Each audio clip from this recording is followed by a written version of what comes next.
Good morning, everyone. If you have your Bible, I'm going to read Luke 24, 1 through 11.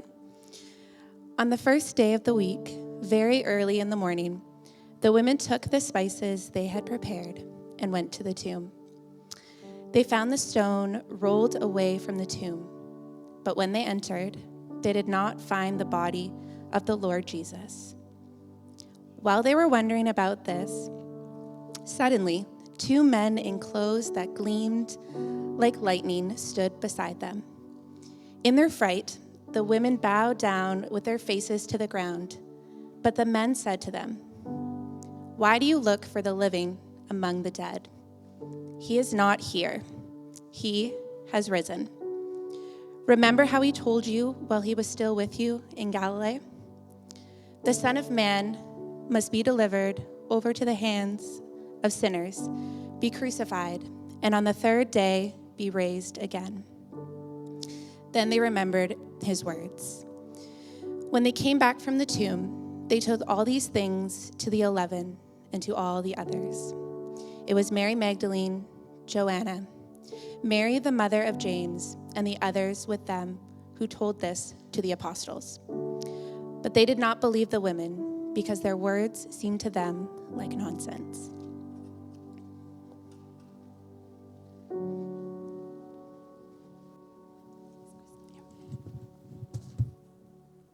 Imagine, just for a moment, that's the first time you've heard that story. And maybe there's one of you or two of you in the room that is the first time you've heard the story, but probably for the most of us, we've heard aspects of that story, and probably the majority of us, we've heard that story many times. But just take a moment and imagine that is the first time you've heard the Easter story. The story of angels and this tomb being empty and this individual raising from the grave. Imagine that's the first time you heard that story. What would be your natural response? Disbelief, skepticism, confusion. This would, right, be your natural response if you heard this story. We live in the scientific age, don't you know? And so we know stories like this, they belong in a certain part known as legend. That's the department where we put them in, that these stories are not stories that are really proven. These aren't scientific based. It's simple. People do not come back from the grave. So what are we to make of this story? What are we to make of the Easter story? Because for many people in our city, this story is one where it's just simply a story. It's simply based on symbolism, and it's like this story is about one of having spiritual moments, of experiencing higher truths, and that these higher truths, they give you a sense of meaning and purpose and hope for life. And that this story is just, for some people, it's how they cope, knowing that the resurrection never really did happen, but yet it happens all the time. You know, it's the idea that the sun always rises. It's just symbolism. It's just about a presence, but it didn't actually happen. That's the common view of this Easter story. But yet, millions of people all across the globe are gathering together in spaces just like this and celebrating this story, this Easter story. Because the stories we tell each other, they matter. Stories are significant. Stories are important. They're important to us as human beings to have. Stories matter. Daniel Teller, in his book, Tell Me Stories, says this, quote, "Whenever humans try to make sense of their experiences, they create a story. And we use those stories to answer all the big questions of life. The stories come from everywhere, from family, church, school, and culture at large.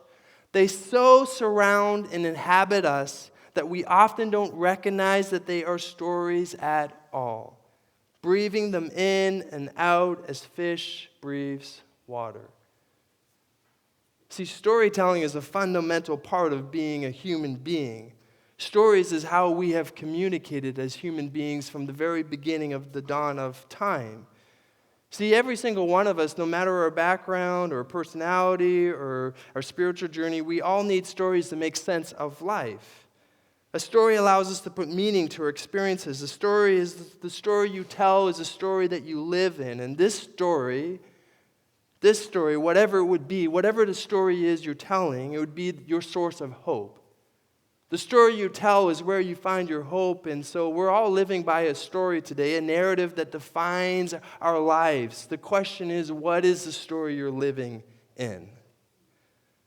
See, my hope for all of us today is to look at this ancient story, this Easter story, and to look at this story in a fresh way, in a new way, and to look at the story this ancient story, and see that maybe this story has more meaning, more impact on our day-to-day lives. See, many of you in this room have heard this story before. Many of you in this room maybe have heard this story thousands of times, if not hundreds of times. You've heard this story so much that it's just now become a story. You've become indifferent to the story. But my hope for you is that you would stop and take an honest look, a critical look, and wrestle with the implications of what this story could mean for your life. Now, of course, let's just get it out of the way. I'm the pastor on Easter Sunday talking about the resurrection. So I'm not an unbiased storyteller about this story, right? But the reality is, none of us are looking at the story with a pure filter. See, you, like me, live in this city. And in this city, the common rhetoric and the common view around this is we've abandoned this view in the West. And this story is just it's a nice story, Jordan. This Easter story is a nice story that we tell. And it's the common assertion is like this story and like many other religions is just a way that some people find it as a coping mechanism for life. But is that all this story is? Or is there more to this ancient story? Does this story, this Easter story, give us a sense of meaning, purpose, and ultimately hope? Happy Easter, by the way. It's good to see you. If we have not yet met, my name is Jordan. I'm one of the pastors here, and thanks so much for being here at Forest City for this Easter Sunday. We're a community of people that are trying to wrestle with what it looks like to follow Jesus. And in these environments, we gather around the teaching or an aspect of Jesus of Nazareth, and we try to teach on that in this setting, and then we gather in homes throughout the week, and that's where we unpack and apply the truths of what it looks like to follow Jesus. But today, we're asking the question of what place does this story hold, the Easter story for you and I. And to answer that question, as always, we're going to look at the Easter story in 3 different parts. And we're going to go on this journey together. And on this journey, we're going to have 3 stops along the way. And hopefully, my hope is after we take these 3 stops, when we get to the destination, you would have a richer, fuller view of the Easter story. And my hope, as a guide on this journey with you, is that along the way I would address some of the common assertions and objections to this Easter story. If we're going to actually look at this Easter story as a tangible, realistic story for us to live in, we need to address those things. So, stop 1, an unlikely story. When I have conversations around the Easter story with individuals, especially individuals in our city, the common assumption is that those in the ancient world were more superstitious. And then they're more superstitious than modern day individuals, and therefore would be more likely to believe in such fantasies.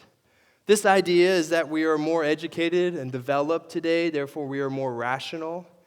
C.S. Lewis famously called this thinking chronological snobbery, that older ideas have less value and therefore less reliability or significance. There's many problems with this thinking. The first is its data has showed it's not necessarily true. But the question still remains is that those living in the first century, were they more likely to believe in the resurrection than you and I living in the 21st century? Well, of course, those living in the first century had a greater awareness of the supernatural than we do in modern day, at least North America. However, the idea of someone coming back from the grave was just as much an outlandish claim then as it is today. You actually see that in the story that Crystal just read a few minutes ago. You see the reality of this being such a confusing story when the disciples' first response is what? Disbelief. In fact, they called the story nonsense.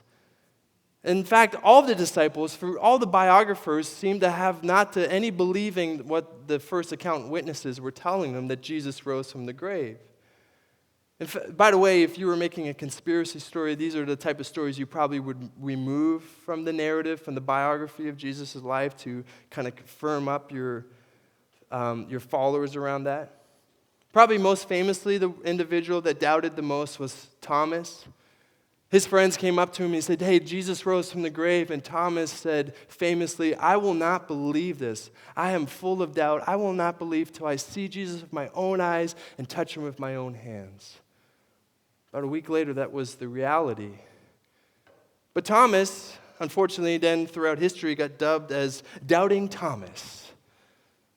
But his response would be the natural response any thinking individual would have in the first century. That is because scholars and historians have showed in great detail and great conviction that the resurrection simply wasn't an idea in the first century. It wasn't an idea for the Romans, the Greeks, and especially the Jews. No one of them thought the resurrection was possible. Nobody was brainstorming around the ideas of the resurrection. On top of that, the Jews were the last people on earth to believe that a human being could be God. Their reverence for God was so extreme that they wouldn't even say God's name. They wouldn't even write God's full name down. So God to them was something that was distant, something that was separate, something that was holy. So for a group of Jewish people to believe that a human being would be God, well then something radical, something shifting, something significant had to shadow their paradigm in order not just for a few, but for thousands of Jews to believe a man is God. See, just like you, they needed evidence to confront their disbelief. Timothy Keller, commenting on the resurrection, says this, quote, "Ironically, the disciples were just as incredulous as modern people would be. The resurrection was just as much of an unlikely idea or story in the first century as it is in the 21st century. But this unlikely story quickly moved from a story to a movement." And that's where we go and stop 2 on this journey, from story to movement. See, this story began to quickly gain steam, and many individuals started to put their commitment and trust in Jesus. Now, again, conversations with people, many individuals would say that Jesus never actually claimed to be God, and that his disciples took this idea, and then it just simply snowballed after his death. And then later on, centuries or decades later, they began to attribute all these divinity claims to him. But this is not typically how conspiracies work. Conspiracies usually take decades to form, and scholars have said that in the story of the resurrection, there was no process of development. In other words, this story became the story from the very beginning. And in fact, there wasn't just a few individuals who saw Jesus. There wasn't just a couple individuals that had some hallucinations, or maybe just the wine was really good that Sunday or whatever. Like, it wasn't just a few individuals that had this thought process, but several hundred people saw Jesus. In fact, Paul, the early apostle of the church, wrote a letter to this place called Corinth, the Greco-Roman world. And this letter he wrote was a group of individuals that believed in their full being that Jesus rose from the grave. And this small community of followers of Jesus was beginning in Corinth. And so he wrote a letter to that church. And most scholars believe this letter was written no later than 20 years after Jesus' resurrection. So within the same generation, and this is what Paul says in 1 Corinthians 15:6. After that, speaking of Jesus, he appeared to more than 500 of the brothers and sisters at the same time, most of whom are still living, though some have fallen asleep, or in other words, have died. In other words, Paul is saying here, hey, the resurrection from the very beginning was a reality. Paul is saying, listen, fact check me. He's saying, listen, hundreds of people saw these people, and they're still living today. In other words, you can go and have an oat milk latte and sit down and ask them about their eyewitness experiences, and you can see them in those moments. You can have the conversation from them. See, it seems that the resurrection from the very beginning becomes the bedrock of the movement called the Way. From the very beginning, Peter's first sermon found in Acts, at the origins of the church, the resurrection is a central theme of that. Our earliest hymns we have from this time period, written just within the first decades of Jesus' resurrection, have the theme of the resurrection all within them. Our earliest writings have that. In fact, followers of Jesus, the Jews, usually gathered on Saturday around the Shabbat. They moved to Sunday very quickly. Why? To commemorate the resurrection. See, Christ, the Christian church that we celebrate and we sing today, didn't start with an idea, but an event. And what is baffling to historians and scholars and sociologists on top of all this is all this happened despite the reality of fierce persecution. Tradition would tell us that all 12, maybe except for 1 or 2 of the disciples, died a gruesome death because of their ability not to abandon this idea. Which goes to say, how far would you take a conspiracy? What would be the line for you? What would be the line for some idea that you would made up? Well, I think for me, I think for many of us, the line would be death. I think that's when we jump off the train, so to speak. I'm getting off this bus, right? But the disciples went all the way to their death, never doubting this idea that Jesus rose from the grave. Something significant had to happen. The movement of the way, known as Christianity, was illegal till the 4th century.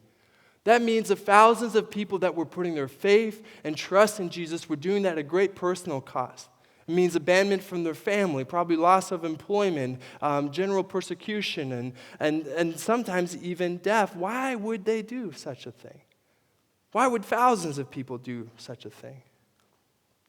Timothy Keller summarizes all this by saying, quote, "Every effort to account for the birth of the church apart from Jesus' resurrection flies in the face of what we know about first century history and culture." See, every effect has a cause. Every effect has a cause. If we had a pond and I throw a rock into that pond, that rock would create ripples. In other words, the cause of the rock would create the effect of the ripples. The larger the rock, the larger the effect, or the larger the ripples. Let me give you an illustration to kind of cement this idea. Imagine that in 2020, I lived remotely. Like I lived deep in the bush. I was completely independent from society. I was self-sustained. I had all the things that I was completely disconnected from society, and I had no connection with them. Some days this is my fantasy. Besides the point. But imagine, I lived off the grid, had no connection, just completely lived isolated, and for some reason in 2020, in the middle of 2020, I came out of my vacation. Anyways, in this time away. And imagine what my first interactions would be. People were distanced from me. Everybody was wearing masks. There'd be hand sanitation stations everywhere. And a bunch of things are closed down. And you can have only so many people in a store. And this wasn't just in the one town I went to. Everywhere I went, this was the reality.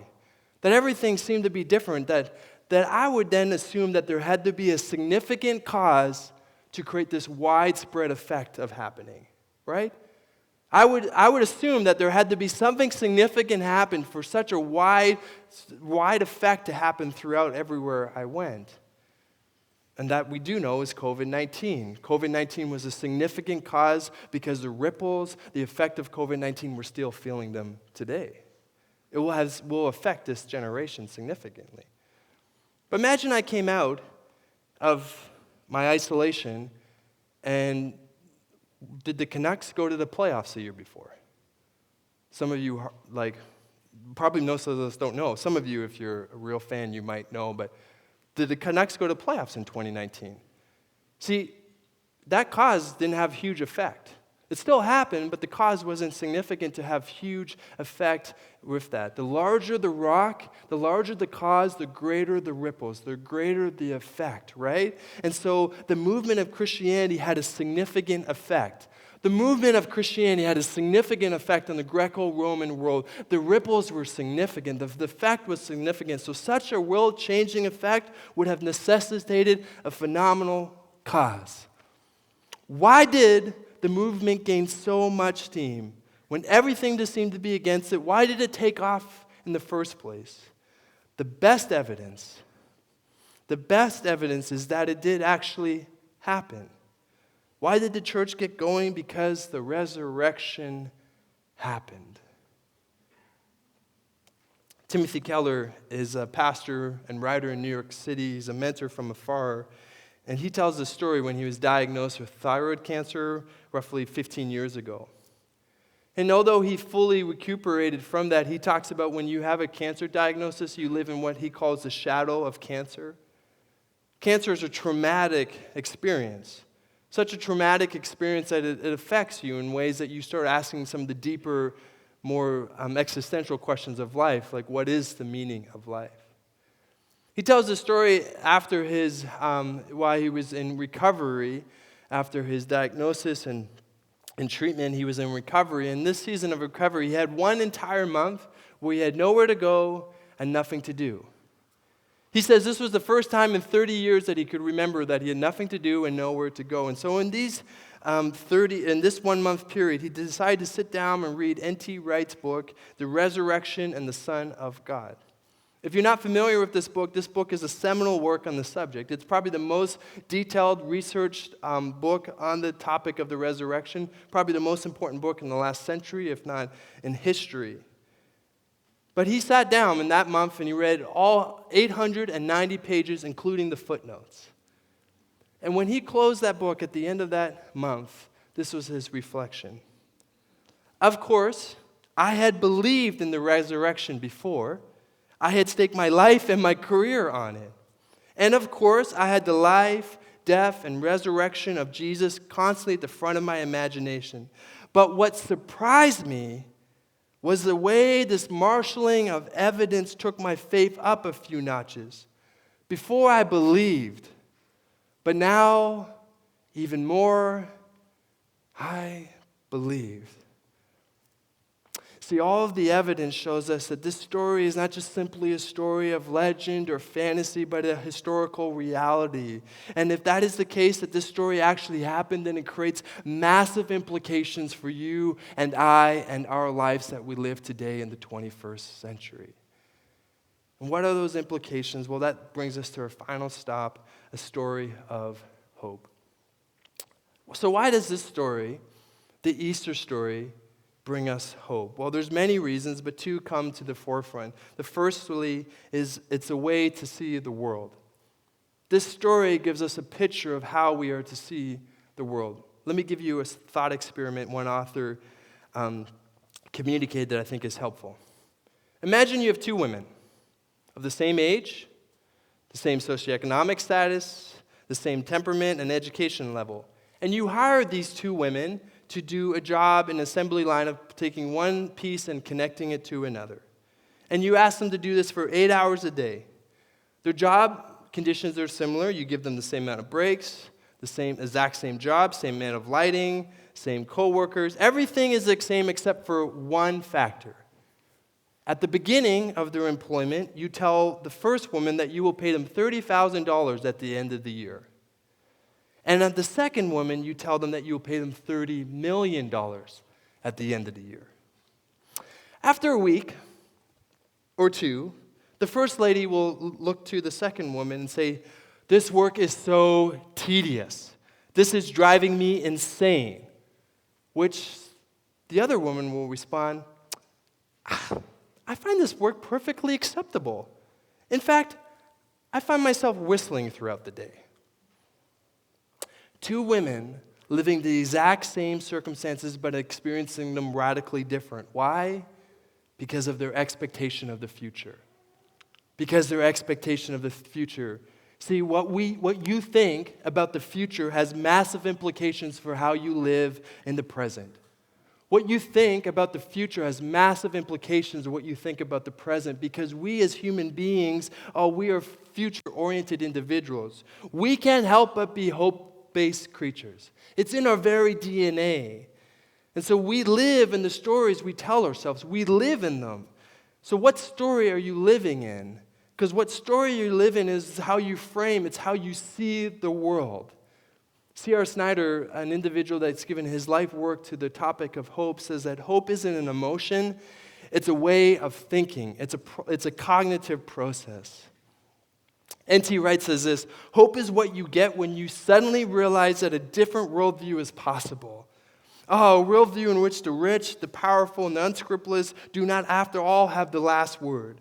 The same worldview shift that is demanded by the resurrection of Jesus is a shift that will enable us to change the world. What gives you hope? How do you see the future? Are you all full of uncertainty and pessimism? See, what you think about the future and how you view it has radical effects of how you live today. So this is a story of hope because it gives us a way to see ourselves and see the world. But secondly, it's a way to live. It's a way to live. See, the definition that would probably be helpful, and Amy picked up on this last week, for hope is hope we would define as a preferred future. Hope is a preferred future. But often when I talk about hope, or when people talk about hope in our society, they interchange the word hope with another word known as optimism. But optimism is not the same thing as hope. Optimism is that things will turn out all right. Optimism is that everything will turn out right. And the secular meaning of optimism is simply this rolling the dice on chance. It's the idea of a desire of the things that we want will happen. And so this is why we're very caught up in seeking the different pleasures of life and seeking as many as we can. So optimism is creating the type of life that we want and all the different things happening the way we desire them to. But the problem with optimism is what happens when you get those things? Do you feel more hopeful? Or even more of a reality, and probably more realistic for most of us, is what happens when the things that you desire and you want don't actually happen? Do you feel hopeful?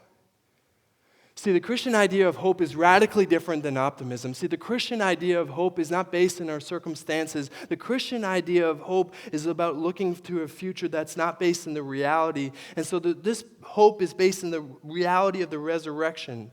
And so this kind of hope, this hope can face the challenges and the setbacks that come based on the circumstantial of life. Martin Luther King Jr. famously said, "We must accept finite hope. We must accept finite hope, but we must never lose infinite hope." Oh, finite hope, disappointment is all around us. We experience it every day. But Martin Luther says there's an infinite hope that is never lost on us. So our hope is not based on whether we will be able to solve all the climate change issues around us today. Our hope is not based on the economy will grow or the right party will be elected. Our hope is not based on that our health and will always be pristine and their bodies will always be where we want them to be. Our hope is not that our career will take off in the direction we want and we'll make a certain amount of money to have a certain type of lifestyle that we want. Don't hear what I'm not saying. All those things are important, and many of them should be pursued, and we should put our efforts into them. But you know, when you live in this story, the Easter story, it means our hope doesn't come from these realities working out the way that we desired. They don't shatter the very essence of the place of hope that we live in. See, if the resurrection is just not simply an ideal, but a historical fact, then it makes all of the difference. It makes all the difference because for the majority of the world's population, they are living in darkness. The majority of the world's population are living in darkness. They are experiencing injustice and abject poverty. So what help would we say to them? You need to believe in yourself. Be true to who you are. You need to find your inner voice. You need to discover your own path. See, whatever some psychological positive thinking that we say very much around in our culture today probably isn't going to be much help to them. See, the common West mantra that you hear day in and day out, day in and day out would be insensitive or hopeless to individuals that are living in darkness or living in really challenging times. But imagine just for one moment that the resurrection really did happen, then there can actually be hope for the future. That all wrongs would be made right. That our souls and bodies will be restored. That heaven will come down to earth and redeem the entire planet. That is why so many in the developing world have found so much hope in the story of Easter. This is what the Easter story offers. An unshakable hope. An unshakable hope, one that cannot be distorted and robbed by the world. So this story, this Easter story, it's not just a story for us to simply to be admired or even intellectually committed to. But this is to be a story that is to be indwelled. James W. Sire, a philosopher, says this: we do not just believe it at a distance, we are to indwell it as if it were our own story, because it actually is. See, at the very conclusion of the Easter story is an invitation to you and I.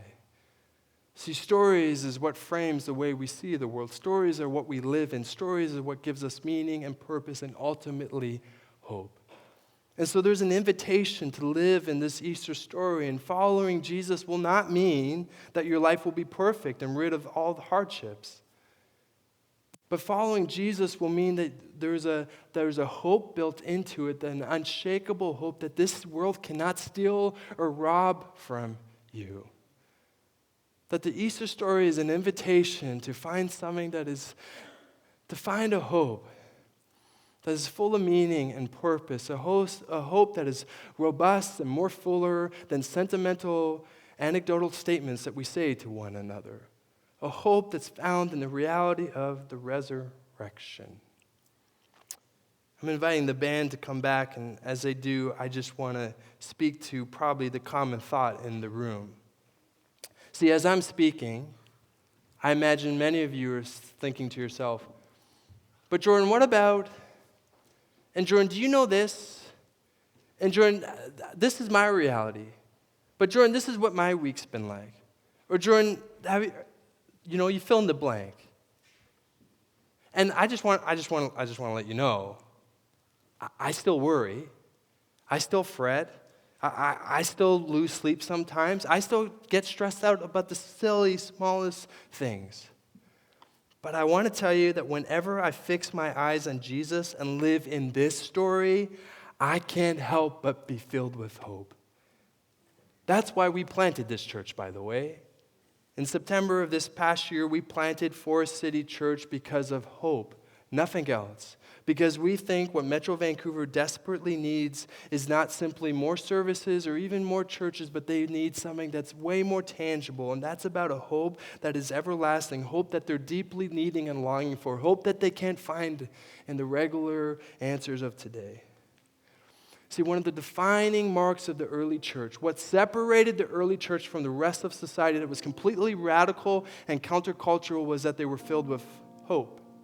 Hope wasn't an idea in the ancient world. People weren't saying you should be hopeful. That wasn't an idea. And what was more radical about that is that the early followers of Jesus would experience so much persecution for their faith, so much persecution for following Jesus, but yet they were so filled with hope. It did not make sense. And their churches were packed out, and people in droves would come and hear about Jesus. Why? Because there was a hope found in these people when their life had nothing to look like there would be hopeful for. This was the defining mark of the early churches. This is what the church is known for today. So church, as followers of Jesus, are they known mostly by their hope? See, these last few years maybe have revealed that somewhere along the way we have put more of our hope in common day realities than the assurance of the resurrection. Followers of Jesus are to be the most hopeful because we have the most hope to count on. I want to invite you to stand this morning, and I'm inviting the prayer team to come up, and we're just going to take a moment to transition. But before we take a moment to transition and move that. So prayer team's coming up, and there will be a moment for you if you want someone to partner with you in prayer as the band closes. There's an opportunity for you. But before we go, Why are we here today? Why are we here today? We're not here because it seems like that we were designed and that there's a designer who made us and that there's an intelligent designer here. We're not here today because the Bible tells us to be. We're not, even though the Bible sets a great roadmap for our life, it seems to be truth in there. We're not here because our family told us to come. Maybe that's why you're here. But we're not here because our family's here. We're not here because it makes us feel good or gives us positive feelings for the week. We're not here even because of the family and community. The reason we're here, and the very central part of the Christian faith, is because the resurrection happened. Christianity started not with an idea, but an event, and it made all the difference. We are here because Jesus Christ rose from the grave. We are here because he says who he says he is. We are here because the cross demonstrated he was human, but the resurrection demonstrated he was God. We are here, therefore we can trust him. Therefore we can put our faith in him. Therefore we can experience him. Therefore we can have unshakable hope. So Father, I thank you for every individual in this room. So Holy Spirit, would you just be so tangible this morning? God, I pray for every hurt and pain and every reality of the journey of people walking into this room. Lord, I just pray that your hope would just be so contagious today. That your hope would be just something that just cuts through all of the callous and the hurt and the pain and go directly to our hearts and our souls. Father, may we experience your hope anew today.